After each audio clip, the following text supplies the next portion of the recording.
Welcome to Principles of Macroeconomics. Lecture 13 will cover macroeconomic stabilization policies and institutional policies that help promote economic growth and prosperity. First, we need to gain some understanding for why we need macroeconomic stabilization policy. First, we will cover economic fluctuations characterized by the business cycle. And the business cycle is characterized by variation in real GDP over time, or gross domestic product. After World War II, it appears that the business cycle has smoothed somewhat, possibly a result of better macroeconomic policies. There are two different types of economists. We have activists who are economists who believe that government can help reduce the degree of instability in both output and employment.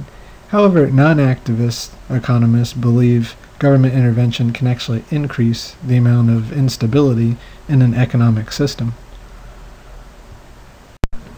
One of the major problems with implementing monetary or fiscal policy is the time lags associated with stabilization. Monetary and fiscal policies are difficult to implement due to the time lags problem. First, we have a recognition lag.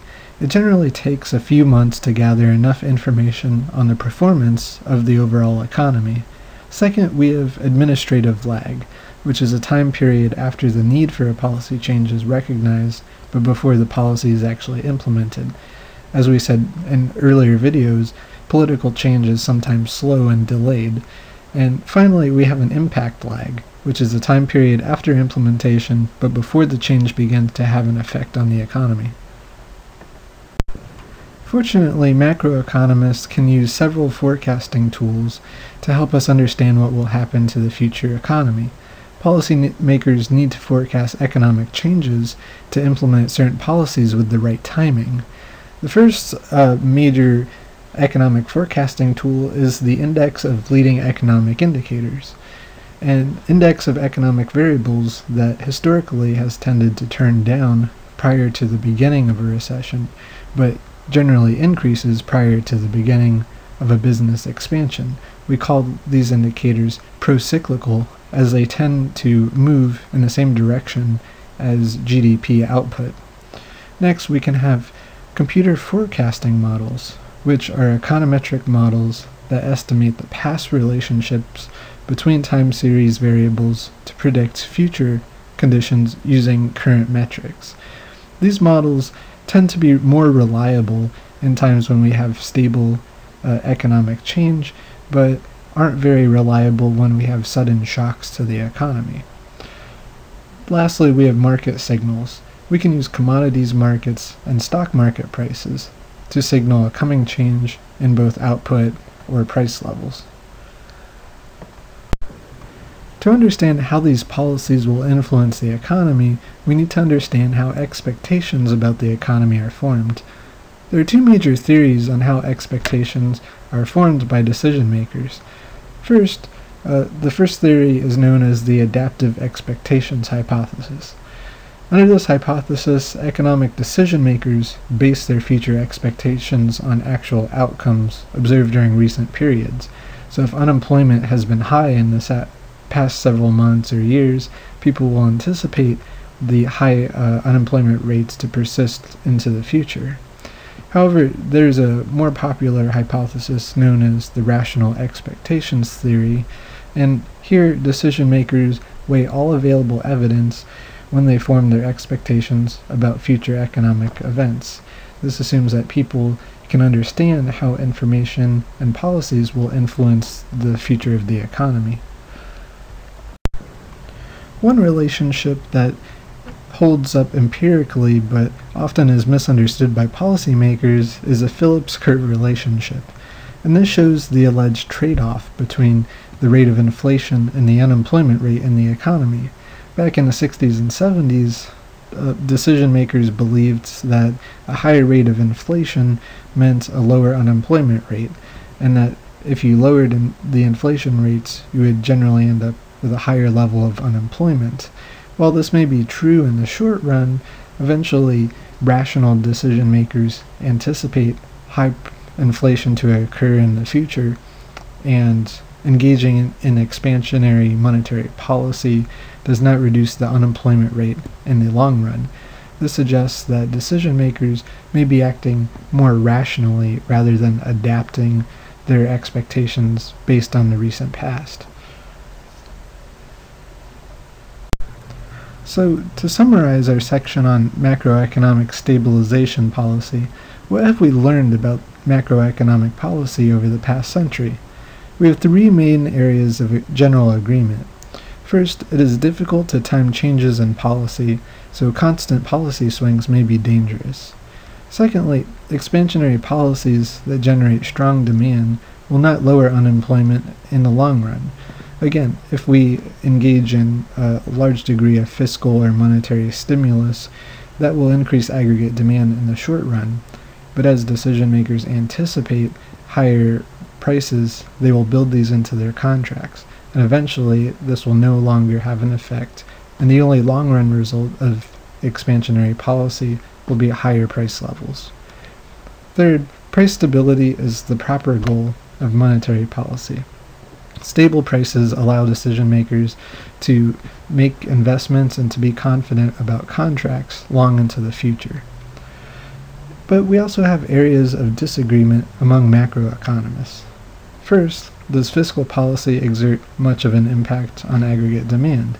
Some economists, mainly Keynesian economists, believe that the government should use stimulus policies to increase aggregate demand during recessions. However, non-activists believe that this simply crowds out the private sector and reduces private business investment, and ultimately can cause instability in the economic system.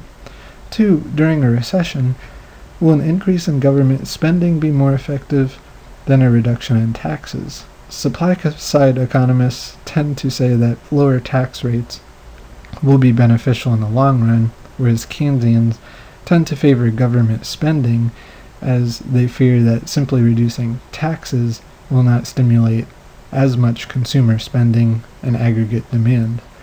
And third, is instability part of the market, or is it caused by policymakers? In the last section, we covered a lot of topics which macroeconomists don't always agree on. However, most economists will agree on the institutions and policies that do foster economic growth. Economic growth, often measured by the growth rate of per capita or per person gross domestic product, is vital to increasing the standard of living for a population. This is because GDP is a total output, but it's also the national income for a country. So by increasing GDP per capita, more goods and services are ultimately available per person. We should explore a few key sources of economic growth and high income. One of the most fundamental concepts in all of economics is that trade is good. As we have discussed before, trade is mutually advantageous for all voluntary traders who are involved with these transactions.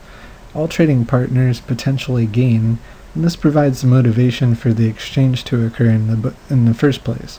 If two people engage in a voluntary trade, each person expects to be better off as a result, or they would not have engaged in the trade in the first place.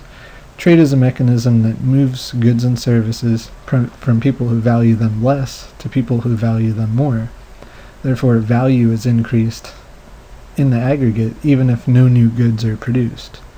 And lastly, if firms and individuals specialize in activities for which they are the low opportunity cost producer, they can trade goods and achieve higher total output level for the whole economy. One of the most overlooked principles in all of economics is the role of entrepreneurship in economic progress.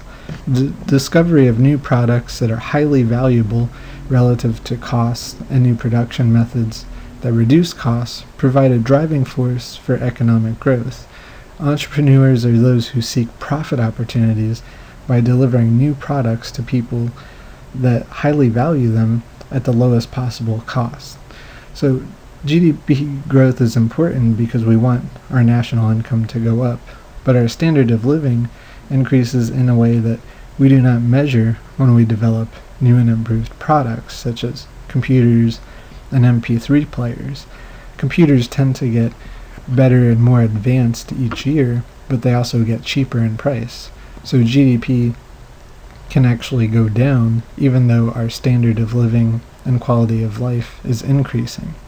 If you took a person at the beginning of the 1900s and told them that at the end of the 1900s they would have 10 more horses, they would probably not be as happy as they would if you told them that they were going to have cars and new computers and technology. It is also important that we keep investing in physical and human capital. However, economists argue about the role of government intervention and how much the government needs to get involved in education and developing infrastructure. Some economists believe that it is the government's role to increase capital investments, while others believe that the market can adequately allocate our investment to the most productive source of investment. But economists generally agree that we become better off in the long run if we increase our knowledge and skills that makes U.S. workers more productive into the future. Also, if we invest in productive physical capital, such as infrastructure, buildings, machinery, or equipment, we can increase our productivity in the future. There are 6 main institutions and policies that economists generally agree foster economic growth. First, we need a legal system that protects property rights and enforces contracts in an even-handed manner. That provides the incentive for people to build businesses, to engage in long-term contracts because they know that they will be enforced and that their property rights and profits will be protected in the future. Second, we need competitive markets. Competitive markets are what drive businesses and entrepreneurs to develop new products that people highly value at the lowest possible prices. 3, we need to have monetary and price stability, as price stability allows decision makers to plan long into the future. 4, minimal regulation is important, as regulation acts as a barrier for business competition, and it also prevents new businesses from entering the market and increases their cost. 5th, we should have avoidance of excessively high tax rates. Marginal tax rates ultimately discourage productive activities, as the benefit from engaging in production decrease as tax rates increase. And finally, we should have an open policy to international trade, as countries can specialize in those activities for which they're the lowest opportunity cost provider, and they can trade and ultimately increase their total aggregate output.